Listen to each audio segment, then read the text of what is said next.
How can these 5 islands potentially cause World War III? We're now in East Asia, or the eastern part of the world. This is Japan, which is made up of several islands, but not all of them are contested.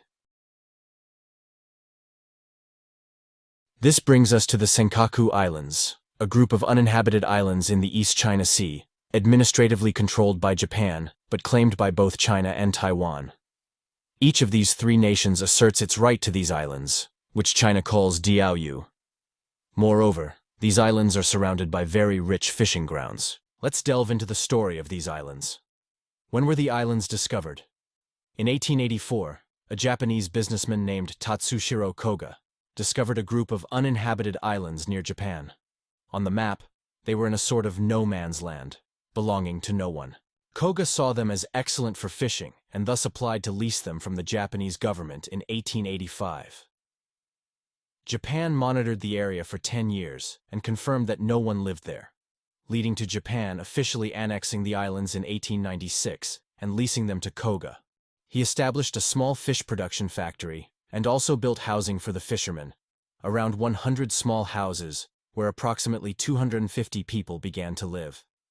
The fishing lifestyle, combined with the factory, led to significant prosperity and growth. In 1932, Tatsushiro Koga was able to purchase these islands from the government, making them the property of his family. Their business continued to thrive this way. By the time Japan entered World War II, it possessed one of the strongest militaries in Asia and the world. Its army, air force, and navy were formidable, which drew the interest of Hitler for potential collaboration post-war. However, Japan was ultimately subdued, with Washington's decision leading to its surrender and the dropping of 2 atomic bombs. Consequently, the economy suffered, particularly the fishing industry, as the necessary fuel for fishing boats became scarce. This caused the collapse of a manufacturing plant on one of the islands, halting the fish trade of that family.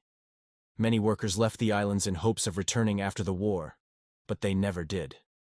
Japan's defeat in the war resulted in all the islands falling into American hands by 1945. You're right, the islands fell into American hands, but the ownership of the islands themselves remained with the Japanese businessman Tatsushiro Koga.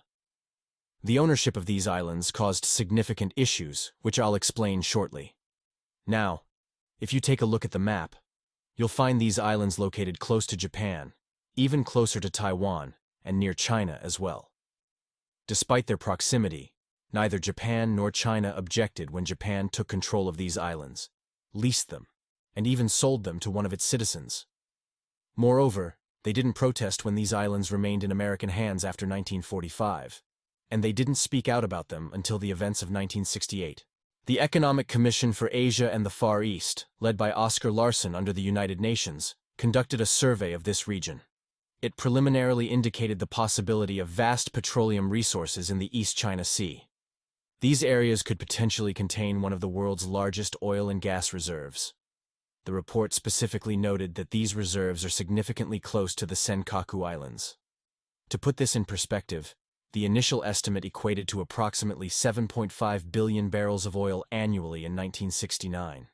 A year later, a Japanese official mentioned in the New York Times that Japan believed there were 15 billion tons of high-quality oil beneath the Senkaku Islands, equivalent to 105 billion barrels. This discovery would have supplied Japan's energy needs for 50 to 80 years. At that time, the president of Taiwan was Chiang Kai-shek. Taiwan was indeed a relatively poor country at the time, but Chiang Kai-shek claimed ownership of the islands and demanded their return from Japan in 1971. In the same year, Mao Zedong, the leader of China, acknowledged Taiwan's claim, stating that the islands belonged to Taiwan. However, historically, these islands were known as the Diaoyu Islands, not Senkaku, and the dispute primarily involved China and Japan. Japan quickly agreed to hand over the islands to the United States, which, of course, didn't sit well with China, leading to objections.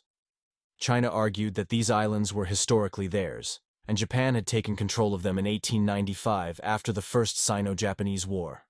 According to China, Japan should have automatically transferred these islands to Taiwan after relinquishing control of Taiwan in the San Francisco Treaty of 1951.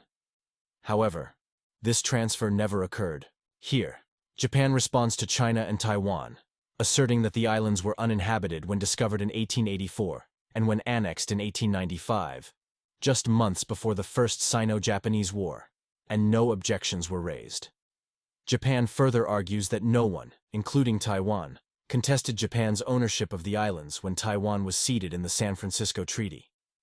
Even during the period when the islands were under American trusteeship from 1945 to 1971, no one laid claim to them, despite several opportunities to do so. It was only when it became known that the islands held significant resources that the issue gained attention. In summary, as long as there's a conflict, the development of these vast oil potentials remains stalled. Indeed, the Japanese government decided to suspend the development of these oil reserves on the islands since 1971, until the present time.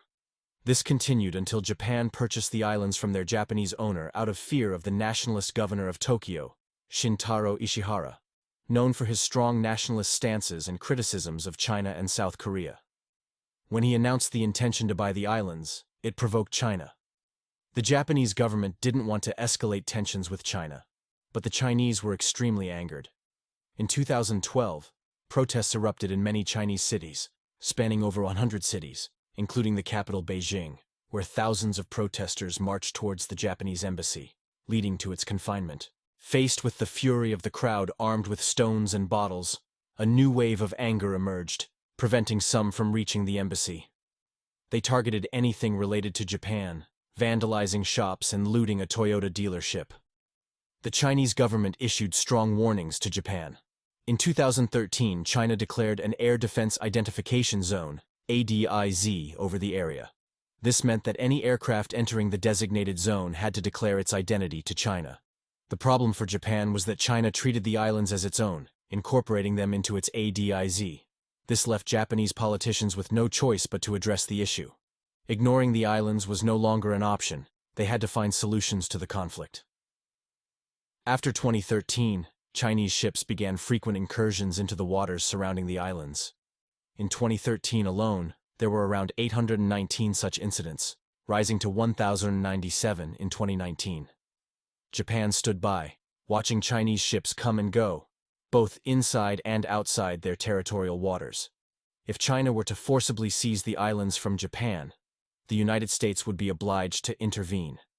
This is due to the Japan-US Security Treaty signed in 1960. Under this treaty, the United States maintains military bases in Japan in exchange for defending Japan in the event of an attack. President Barack Obama confirmed in 2014 that this security agreement applies to the islands as well. The fear is that a war between two nuclear powers would escalate into a global conflict. Furthermore, Japan won't rely on the US to defend it. Additionally, China has surpassed Japan economically and militarily. Militarily especially, China has the upper hand, as Japan's military became primarily defensive after the defeat in World War II. Japan has indeed been spending hundreds of billions of dollars on its military each year. I hope you like the video.